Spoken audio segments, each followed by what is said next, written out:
সবথেকে বড় ক্ষতিগ্রস্ত জায়গা হচ্ছে মারখানা।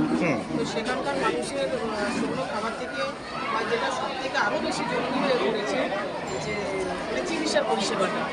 মানুষ বিভিন্ন দিকে আক্রান্ত হচ্ছে, বিভিন্ন রোগে আক্রান্ত হচ্ছে, তার জন্য আজকে দেখুন রেশন। আজকে ধন্যবাদ জানাবো আমাদের স্পেশালের উদ্যোগে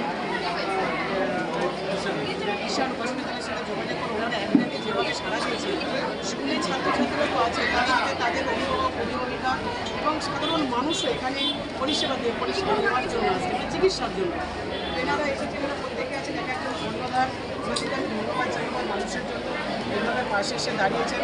ধন্যবাদ তো আমি প্রশাসনকে জানিয়েছি, এসপি থেকে শুরু করে এসডিপি স্যার থেকে শুরু করে ওষুধ থেকে শুরু করে আমাদের অ্যাডিশনাল স্পেশাল আছেন এবং এই যে টোটাল টিম এনাদের কলকাতায় তো একটা বড় হসপিটাল রয়েছে, তার থেকে আজকে 50-এর ওপর একটাকে সাড়া দিয়ে আপনারা আজকে যে মানুষের পরিষেবা দিতে এসেছেন, এটা আমাদের থেকে ধন্যবাদ জানাবো। কারণ আমরা সব থেকে বেশি ক্ষতিগ্রস্ত, তখন অনেকে জলটা নেমে যাওয়ার পর অনেকে আমরা আসার সুযোগ এই স্বাস্থ্য শিবিরটা কতদিন বা চলবে? দেখুন, এটা আজকে মারাখানাতে হয়তো চলবে, আজকে যদি এটা কমপ্লিট না হয় আমাদের আরও ক্যাম্প চলবে বা মারাখানার আশপাশে যেটা আছে। কারণ আমরা একটা জায়গাতে আমরা স্ট্যান্ড বাই থাকছি না, আমরা যদি বিভিন্ন প্রান্তেতে যাই তাহলে আমরা বেশি মানুষের কাছে পৌঁছাতে পারবো এবং বেশি মানুষকে পরিষেবা দিতে পারবো। এভাবে এখন পর্যন্ত কতগুলো মানুষের পরিষেবা দিয়েছেন বা দেওয়া চলছে? এখানে আমরা যে আজকে যে ক্যাম্পটা হচ্ছে 500-র উপরে। এ ধরুন আমাদের বিভিন্ন জায়গায় ক্যাম্প চলতে দেখছে যে 500-1000 এরকম করে আমাদের দেশের আসছে, আমরা মানুষের পরিষেবা দেওয়া হচ্ছে। এই যে আপনি চেক আপ করার ব্যবস্থা হয়েছে আজকে? এটা একটা দেশ। আপনি যে পরিদর্শনে এসেছেন বা এখানেও কিছুক্ষণ ছিলেন বা কি দেখলেন? দেখুন, আমি আজকে নয়, আমি আমার প্রশাসন এসপি থেকে শুরু করে এসডিপি থেকে শুরু করে আইসি থেকে শুরু করে জেনারেল এসপি থেকে শুরু করে আমি যে জায়গায় গেছি সেই জায়গার বড়বাবু যে ওসি ডিপার্টমেন্ট আছেন ওনারাও যেরকমভাবে যাচ্ছেন এবং আমরাও টিম করে যাওয়ার চেষ্টা করছি। আমি বেশ কিছুদিনই বিভিন্ন প্রান্তে যাওয়ার চেষ্টা করছি, তার কারণ খানাকুলে ভৌগোলিক চিত্রগত সেই উল্টানো নামলাম জল আসলে নামতে চায় না। তবে যে বৃষ্টিটা হয়েছিল সেই বৃষ্টিটা শুধু যদি থাকতো তাহলে মানুষ হয়তো লাখোর গল্পটা হতো না। লাখো মানুষের আক্রান্ত এই কারণে হয়েছে যে একই দিনে এত কিউসেক জল ছাড়ার জন্য কিন্তু মানুষ এতটা ক্ষতিগ্রস্ত। এই যে স্বাস্থ্যসেবী কি রোগ ধরা পড়েছে এমন কোনো? সব রকম চিকিৎসা চলছে এখানে, প্রেশার, ডায়রিয়া, এরকম বেশিরভাগ জল যেহেতু আমাদের জলটা তো এখন পরিশুদ্ধ নয়, সে জলবাহিত যে রোগ সেটা স্কিনের অনেক সমস্যা হতে পারে বা আমরা তার সাথে ডায়রিয়াটাও দেখা দিয়েছে, সেটা দেখা দিতে পারে। সেই সময় দিকেও আছে। আবার সর্বোপরি যেটা খুব কস্টলি সাধারণ মানুষের কাছে, যেটা হার্টের যে ইসিজিটা বিরাট কস্টলি, সেই ইসিজিটা এটা কিছু ব্লাড প্রেশার থেকে শুরু করে সমস্ত কিছু আমি ইনফ্যাক্ট নিজেও আমি এসে পড়লাম। যেভাবে খানাকুলে ভয়াবহ বন্যা পরিস্থিতি হচ্ছে প্রতি বছর, খানাকুল যদি মাস্টার প্ল্যান নিয়ে সংসদে কথা বলেন, এই বিষয়টা কী করে? দেখুন, আমি বিভিন্ন টপিক নিয়ে আমি ইতিমধ্যে শুরু করেছি, তো এটা তো অবশ্যই থাকবে। কারণ খানাকুলের মানুষ আমায় ভালোবাসা দিয়েছে, খানাকুল মানুষ আমায় আশীর্বাদ করেছে।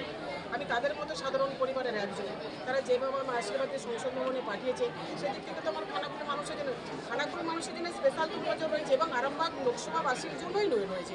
কারণ কম বেশি করে আরামবাগ লোকসভায় কিছু না কিছু জলের তলায় গেছে। সর্বোপরি বেশি গেছে খানাকুল 1-2 খুচরা হরিণখোলা একটা পার্ট, আমার ওইদিকে যদি বলি চন্দ্রকোনা তারাও কিছুটা একটা পার্ট, তারাও আমার একটা অংশ। তো সার্বিক আমার চলছে। আমি লোকসভাতে ইতিমধ্যে বিভিন্ন দাবি দাবা নিয়ে আমি উপস্থাপন শুরু করেছি, আগামী দিনেও করবো। তবে ভাই শুধু আরেকটাও কথাও বলবো, যদি ড্রেজিংয়ের ব্যবস্থা থাকতো, কারণ ডিবিসি যে জলটা ছাড়ছে, ডিবিসি কার দায়িত্ব? ওনাদেরও থাকে, কেন্দ্র সরকারও থাকে। ডিবিসির একই দিনে এত রাতে জল ছাড়া, সেটা মানুষ তো ক্ষতিগ্রস্ত হবে। আপনি তাকে জল ছেড়ে মানুষ এতটা ক্ষতিগ্রস্ত হতো না? যদি একদিনে এত পরিমাণ জল ছাড়তে হয়, তাহলে আমার নদীবাঁধ কী অবস্থায় আছে, ড্রেজিং আমার ঠিকঠাক আছে কি না, সেটার দায়িত্ব ওনাদেরও আছে। ওনারা যদি দায়িত্ব এড়িয়ে দিয়ে যাবো বলে সেটা নয়, কারণ ওনাদেরও তো প্রয়োজন মানুষ। কারণ ভোটের সময় মানুষের প্রয়োজন, আর ভোটের বাইরে মানুষকে দেখবো না, সে তো ঠিক নয়। দায় এড়িয়ে দিয়ে দিলে চলে না। পুলিশের সঙ্গে আগে জনসংযোগ সেরকমভাবে মানুষের ছিল না, কিন্তু বন্যাতে যেভাবে সহযোগিতা করছে, পুলিশের সঙ্গে একটা জনসংযোগ তৈরি হচ্ছে বলে মনে করছে এলাকাবাসী, কি বলবেন? সাধারণ মানুষ কি ভাবতো, প্রশাসন পুলিশ মানে ভয়, পুলিশের উল্টি মানে একটা ভয়ের জায়গা।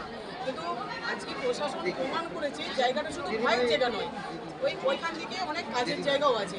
আজকে পুলিশ প্রশাসন প্রমাণ করে দিয়েছে। আজকে এসপি নিজে আসছে, জেনারেল এসপি নিজে আসছে, এসডিপিও নিজে আসছে, আজকে ওসিরা নিজেরা আসছে।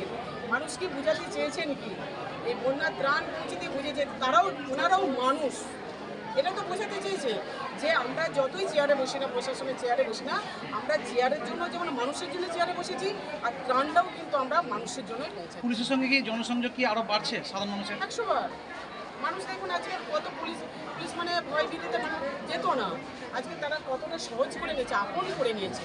এটা অনেক সহজ হয়ে যাচ্ছে সব কিছু। যখন সরলীকরণ আসে, যখন সহজ ব্যাপারটা আসে, তখন তো সব কিছু সহজ আরও সহজ থেকে সহজ করে জায়গায় পৌঁছানো যায়। দিদি, কদিন আগে শুভেন্দু অধিকারী এসেছিল, তো উনি এসে বলেছিল যে সরকারের 26 সালের সরকারের থাকলে তাহলে বন্যা আর হবে না, চিড়েগুড় আর দেওয়া হবে না। দেখুন ওনার প্রশ্নের ওনারই উত্তর লুকিয়ে আছে।